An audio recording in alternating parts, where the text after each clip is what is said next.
Buenos días a todos. Buen día. Buenos días, Doc.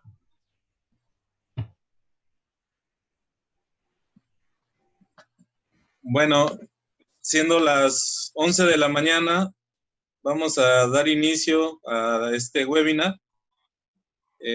Antes que nada, un saludo a todos los que nos están acompañando. Ya estamos dándoles admisión.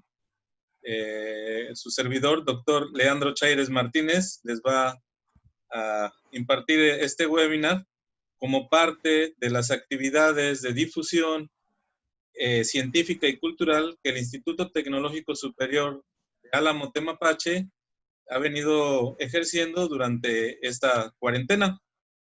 Voy a pasar a la pantalla principal de las diapositivas.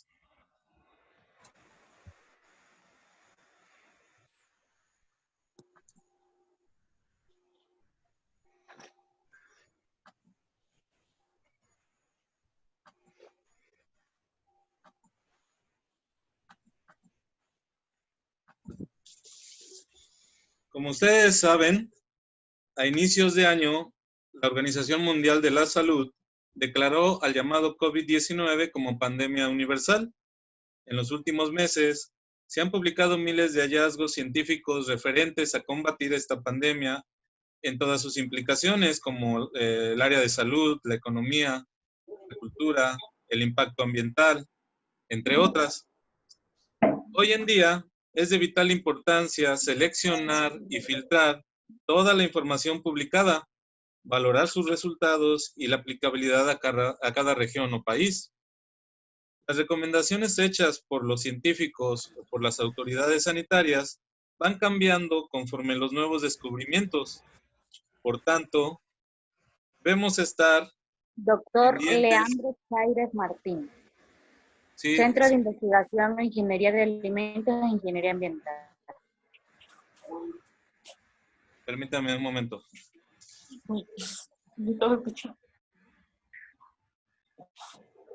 Sí, está prendido.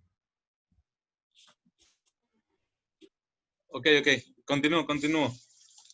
Como les mencionaba, las recomendaciones hechas por los científicos o por las autoridades sanitarias van cambiando conforme los nuevos descubrimientos. Por tanto, debemos estar pendientes de dichos cambios, reconociendo que nuestro más grande aliado en estos tiempos de incertidumbre y sobreflujo de información es la evidencia científica. Por todo lo mencionado, surge el presente webinar titulado ¿Qué tanto sabe la ciencia sobre el COVID-19? El cual fue diseñado para compartir los hallazgos más recientes sobre el tema del COVID hasta el presente. Está dirigido a la población en general y tiene como finalidad sensibilizar, instruir y promover una cultura científica con respecto a este tema tan importante. El webinar incluye información sobre la cronología, la epidemiología, la estructura molecular del virus, el diagnóstico, los métodos de diagnóstico que actualmente se llevan a cabo y las estrategias de tratamiento que existen. No se incluyen aspectos clínicos, no se incluye sintomatología ni respuesta inmune, que son muy importantes también, pero que ameritan ser abordados en otro webinar. Como todos hemos escuchado en las noticias, el inicio de la pandemia se traza a la ciudad de Wuhan, en China, a finales del año pasado. Y fue para enero 2020 que se descubrió que la infección no era provocada por el coronavirus ya conocido anteriormente como SARS, el cual causó una epidemia en 2013 en el sudeste asiático, ni tampoco pertenecía al coronavirus conocido como MERS, identificado en el Oriente Medio en 2012. La nueva variante encontrada en Wuhan se denominó como SARS-CoV-2 o también su nombre popular como COVID-19. Actualmente se han registrado más de 10 millones de personas contagiadas en el mundo y más de 500,000 muertes. Los países que van a la alza de forma importante en el número de contagios confirmados son Estados Unidos, Brasil y Rusia. que los que van prácticamente erradicando la pandemia se encuentran Nueva Zelanda y Corea del Sur. Por ahí un favor a todos los participantes, si pueden desconectar su audio para que no interfiera algunas de sus conversaciones, de favor. Él no está desconectado. Continuamos. Permítanos. Yes, I am. ¿Tienes internet o sí? A partir de la sección de epidemiología, les presentaré los hallazgos científicos más importantes publicados en revistas indizadas a nivel internacional. Publicaciones que han salido, que han sido publicadas en forma de artículos, como los que les voy presentando las portadas aquí en la diapositiva. De todo este compendio de información, pues lo hemos revisado y hemos reunido lo más importante para para el webinar. Desde el punto de vista epidemiológico, los investigadores han evidenciado que la tasa promedio de mortalidad no supera el 1% de la población en general. Sin embargo, debemos ser conscientes que este porcentaje cambia de país a país e inclusive de región a región dentro de un mismo territorio, que puede cambiar conforme aumenta el número de muertes por país en un tiempo determinado. Por ejemplo, Corea del Sur, donde ya se ha erradicado prácticamente la pandemia, se reportaron 13,000 casos confirmados de una población total de 50 millones. Esto representa el 0.026%, y de este pequeño porcentaje, solo el 2.3% fue el número de muertes. Pero repito, ese comportamiento cambiará de país a país dependiendo de todas sus características. Otro punto ya confirmado es la forma de transmisión del virus, que es de persona a persona o a través de superficies contaminadas, ya sea esa contaminación con microgotas de fluido, el cual es expulsado a través del ser humano cuando habla, cuando tose, cuando estornuda o cuando exhala. Y puede ser la vía de acceso a la persona que no está contagiada aún. La vía de acceso puede ser boca, nariz y ojos. Una persona puede infectar de 2 a 3 más, y el tiempo de incubación promedio del virus es de 5.2 días. Se ha confirmado por el grupo de investigación de Chang y colaboradores de la Universidad de Texas, liderados por el doctor Mario Molina, han confirmado que la vía aérea es la principal vía de transmisión del virus, más allá que el contacto con superficies contaminadas, y que el uso de mascarillas, sobre todo aquellas denominadas quirúrgicas o las higiénicas, pueden evitar en un 75% los contagios. Como se observa en este gráfico, para la ciudad de Nueva York se hizo el seguimiento del medio del número de contagios diarios. Se puede observar en esta línea azul que a partir del uso de cubrebocas se fue disminuyendo el mismo número de contagios. En otra investigación, Coccia, en el norte de Italia, y Conticini y colaboradores relacionaron la mala calidad de aire en una ciudad con la facilidad de contagiarse por coronavirus. Es decir, que la calidad del aire puede influir en que haya más o menos contagios en una ciudad. Sin embargo, estos estudios no han esclarecido las causas de qué está ocurriendo, ¿no? ¿Por qué se da este fenómeno? Dado que dar el seguimiento del comportamiento evolutivo de esta pandemia en cada uno de los países depende en mucho de los recursos, economía e infraestructura de cada país, algunos científicos han propuesto métodos alternativos de monitoreo del COVID, como por ejemplo el grupo de Hart y Halden de la Universidad de Arizona. Ellos propusieron el análisis del COVID a partir de muestras de aguas residuales, resultando en una forma económica y sencilla de hacer el seguimiento de una pandemia en una región. Y por último, bueno, con respecto a estos temas epidemiológicos, las publicaciones se están centrando en la transmisión reversa del coronavirus. Es decir, la importación de nuevas personas infectadas hacia un país donde ya se había controlado la pandemia, o la reinfección en ciudades donde ya se había controlado también. Entonces, estos fenómenos son los que hoy en día se están estudiando en estas ciudades. Desde el punto de vista taxonómico y de estructura del coronavirus, podemos mencionar que el coronavirus pertenece a los virus que presentan una cubierta lipídica y su material genético es una hebra sencilla de ácido ribonucleico, abreviamos como ARN, en sentido positivo. Dentro de la familia de los coronavirus, a la cual pertenece el COVID, se han encontrado 7 virus patógenos a humanos, de los que destacan 3 que pertenecen al género betacoronavirus y son el MERS, el SARS, los cuales ya había comentado que ya habían aparecido hace algunos años, y ahora el SARS-CoV-2, o mejor conocido como COVID-19. El COVID se caracteriza dentro de su estructura por poseer en su membrana un grupo de proteínas peculiares, tienen una forma espicular, a las cuales se les denomina proteínas S. Estas proteínas son las responsables de unirse a los receptores AC2 de las células huésped, es decir, de las células que van a ser infectadas.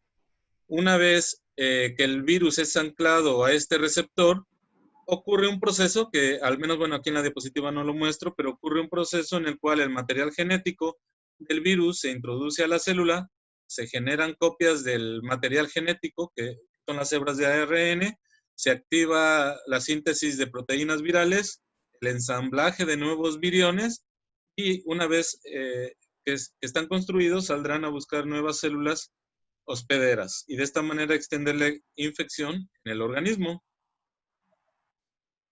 Hasta abril del presente año ya se habían descifrado más de 12,000 genomas, se habían secuenciado en el mundo, incluyendo México, y se descubrió que el COVID-19 tiene similitud en un 96% con aquellos coronavirus presentes en reservorios naturales, como son los murciélagos, y un 80% de similitud con el SARS-CoV-1, el cual en el 2003, como les mencioné, provocó una pandemia en el sudeste asiático. El genoma del coronavirus comprende una longitud de 30,000 bases de longitud, presenta 14 marcos abiertos de lectura, los cuales sirven para codificar 30 proteínas estructurales y no estructurales del virus. De igual manera, estos estudios han evidenciado que ha habido mutaciones en las variantes virales del coronavirus en todo el mundo, y que estas mutaciones han llevado al reemplazo de más de 5,000 aminoácidos en las proteínas virales. Dentro de las proteínas que se han mutado, donde ha habido el reemplazo de aminoácidos, tenemos las proteasas, las glicoproteínas S, fosfoproteínas, las RNA polimerasas y las exonucleasas. Todas estas proteínas pues son muy importantes para que el virus pueda replicarse y pueda infectar nuevos hospederos. Lo que se ha visto es que la tasa de mutación es alta en este tipo de virus y que resulta en una diversidad genética viral en la cual se permite la adaptación a invadir nuevos hospederos, como les mencionaba, pero también le permite tener o poseer nuevas propiedades infectivas. En esta imagen, en esta figura, se ejemplifica el seguimiento que se le ha dado a los coronavirus patógenos de la familia Coronaviridae desde su reservorio natural, que en la mayoría de los casos son los murciélagos, pasando por hospederos intermediarios, como fue el caso del SARS de 2002 y el MERS en 2012. Para el caso de COVID-19, aún no se desconoce, plenamente cuál fue el intermediario que tiene. Y la misma imagen nos postula que en próximos años pudiéramos tener una nueva pandemia. Al inicio de la pandemia surgió la problemática acerca del diagnóstico correcto del COVID, dada su similitud genética con el SARS-CoV-1. Sin embargo, esto se ha ido resolviendo y ha habido muchas mejoras en ese sentido. Hoy en día, las técnicas usadas en biología molecular son las técnicas adaptadas al diagnóstico del COVID con buenos resultados. El caso de la técnica de reacción en cadena de la polimerasa con transcriptasa inversa, abreviada como RT-PCR, nos provee una alta sensibilidad y especificidad en las pruebas. Uno de sus inconvenientes de esta técnica es que debe de acompañarse de una prueba confirmatoria en los casos dudosos, dado que este virus, el COVID-19, presenta similitud alta con el SARS del 2003. La técnica de amplificación isotérmica mediada en lazo, que se conoce como LAMP, es una técnica que supera los resultados de PCR. Sin embargo, la OMS, la Organización Mundial de la Salud, aún no ha aceptado este método como uso para el diagnóstico del COVID. Las pruebas serológicas, hay varias de ellas, son pruebas confirmativas y nos pueden ser útiles para hacer el seguimiento de la evolución de la infección en un paciente. Su única desventaja es que puede dar falsos negativos en los primeros días que una persona adquirió la infección. Hay métodos que son más novedosos, más sofisticados. Les puedo comentar que se están implementando técnicas como por ejemplo las de Sherlock y Detector, las cuales se acoplan a una técnica de edición de genes que conocemos como CRISPR. También se está trabajando con aptámeros de ARN y hay un equipo de nueva generación muy sofisticado que permite la identificación molecular de microorganismos y virus y está registrado como Explify. Todos estos métodos en el momento son para investigación, pero seguramente en un futuro tendrán algún éxito comercial. Sin lugar a dudas, uno de los temas más importantes en esta pandemia es el tratamiento terapéutico de los pacientes infectados con el COVID. Como muchas otras infecciones, existen los tratamientos a base de fármacos, vacunas y remedios naturales.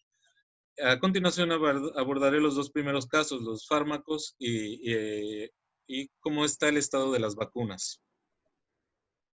Dado el conocimiento previo sobre replicación de algunos virus patógenos, los científicos han propuesto el uso de algunos fármacos que ya son aprobados por la FDA para consumo humano, pero que han sido utilizados para otro tipo de infecciones. Se está tratando de redireccionarlos hacia el ataque al COVID en ciertos puntos claves de su ciclo de infección y de replicación. Dentro de las propuestas se encuentra el uso de lopinavir y ritonavir, creo que fueron los primeros fármacos que se propusieron para combatir el COVID. Estos dos fármacos se usan en combinación. Son inhibidores de proteasas y anteriormente ya se habían utilizado para combatir el VIH, el SARS y el MERS. Sin embargo, a pesar de su uso extensivo, inclusive ya en varios países, los reportes científicos indican que no hay una mejora importante en los grupos de personas infectadas con COVID-19.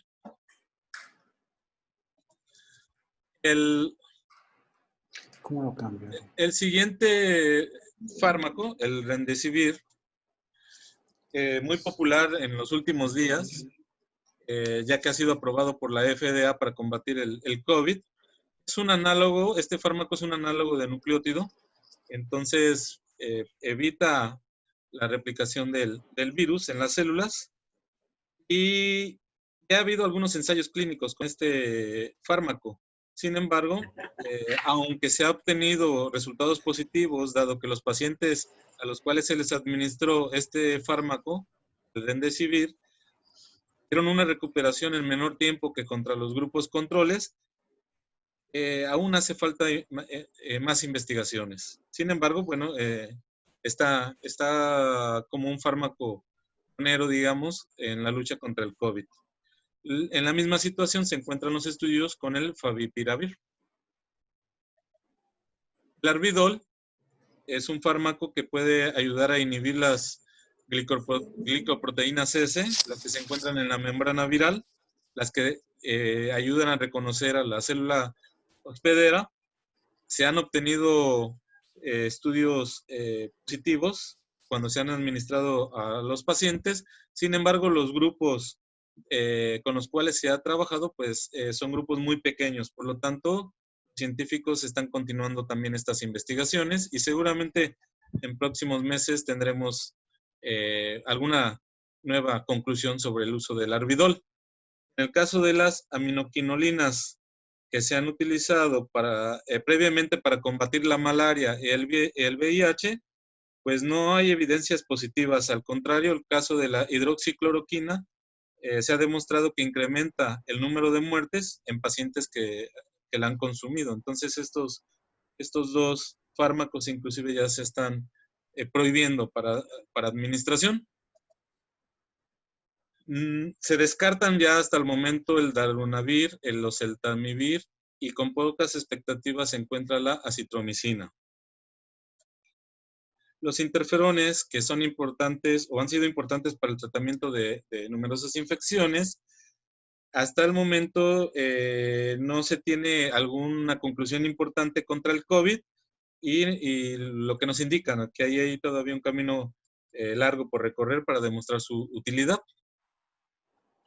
El plasma de convalecientes también luce como una opción prometedora, pero aún son necesarios estudios bien diseñados experimentalmente para evaluar su actividad.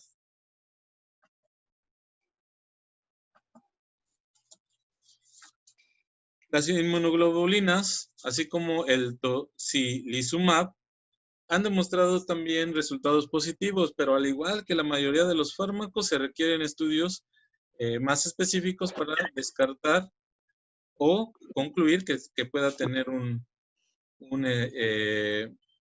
beneficio para la salud. Sí, pues estaba temblando. De esta hora más o menos. Sin lugar a dudas, sea un fármaco o sea una vacuna contra el COVID, la espera será larga cuando se habla del nuevo diseño para combatir un nuevo virus. De forma común, desde la etapa exploratoria de una nueva vacuna hasta su comercialización, el proceso puede tardar entre 5 a 10 años.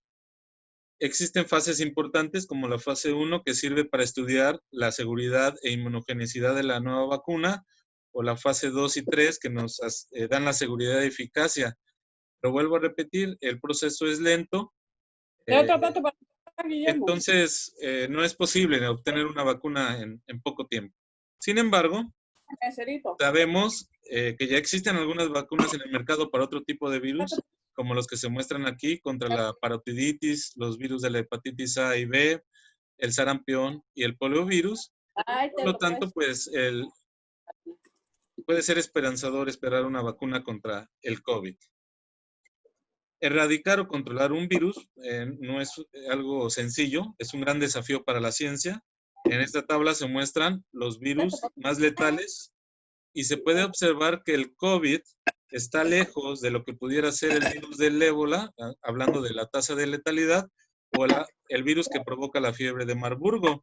Sin embargo, el coronavirus tiene un poder de transmisión, de diseminación mucho mayor que los virus más letales, y por eso su dificultad de control. Hoy en día hay más de 100 grupos de investigación en el mundo tratando de obtener una vacuna contra el COVID. Estas vacunas pueden elaborarse a partir de virus atenuados o inactivados, a partir de vectores virales, a partir de ácidos nucleicos, o pueden ser vacunas basadas en proteínas. Estas vacunas, estas últimas, son las que mayor atención tienen por los científicos en el mundo. De los grupos de investigación que están trabajando las vacunas, hay 6 en particular con grandes probabilidades de sacar al mercado una de ellas.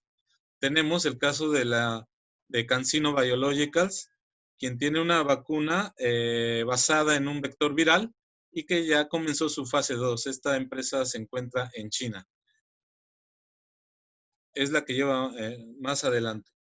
Moderna, también una empresa importante, tiene una vacuna en fase 1, basada en un ARN mensajero. Lo mismo, la empresa BioNTech en Alemania tiene una vacuna que está por entrar a fase 2 y también con un ARN mensajero, recordándoles que al menos son 3 fases importantes para saber si una vacuna es apta o no para que se apruebe para los humanos, porque la última fase, la fase 4, es de comercialización. La empresa, los grupos de investigación de la Universidad de Oxford han desarrollado una vacuna que está por entrar en fase 2. Esta se desarrolló a base de un vector de adenovirus de chimpancé. Sinovac Biotech en China también está trabajando una vacuna, pero con un virus inactivado, y esta está entre fase 1 y fase 2. Y por último, la empresa Inovio Pharmaceutical está desarrollando una vacuna basada en un plásmido de ADN y está en fase 1. Como pueden ver, aún nos faltaría un camino largo por recorrer y estaríamos hablando que en 1 o 2 años pudiera haber noticias importantes sobre estas vacunas. A manera de conclusión final, les puedo comentar lo siguiente. Después de algunos años de la aparición epidémica del SARS y del MERS, coronavirus antecesores al COVID, el COVID-19 nos ha recordado cómo los nuevos patógenos pueden rápidamente emerger y diseminarse en la población humana y eventualmente causar una crisis de salud pública como la que vivimos hoy. Las investigaciones presentes y futuras deben asegurar estudios estrictos de replicación viral, de dinámicas de transmisión y de patogénesis en los humanos con protocolos experimentales bien planeados. El tratar de sacar resultados de forma rápida, sacrificando la calidad de la investigación, no traerá buenos resultados. Por ello, es que no se puede apresurar la salida de una vacuna, como es el pensar y la necesidad, de la población mundial.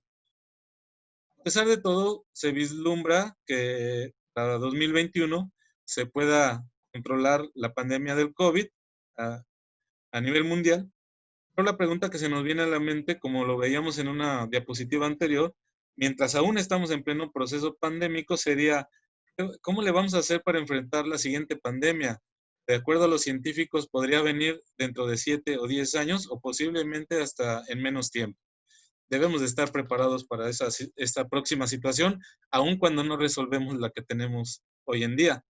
Sin lugar a dudas, a partir de este momento, las diversas instituciones nacionales e internacionales abrirán nuevas especialidades, se formarán nuevos grupos de investigación o se reforzarán los existentes para desarrollar ciencia básica y aplicada que ayude a resolver los problemas asociados a las pandemias y sobre todo a las que nos vienen también.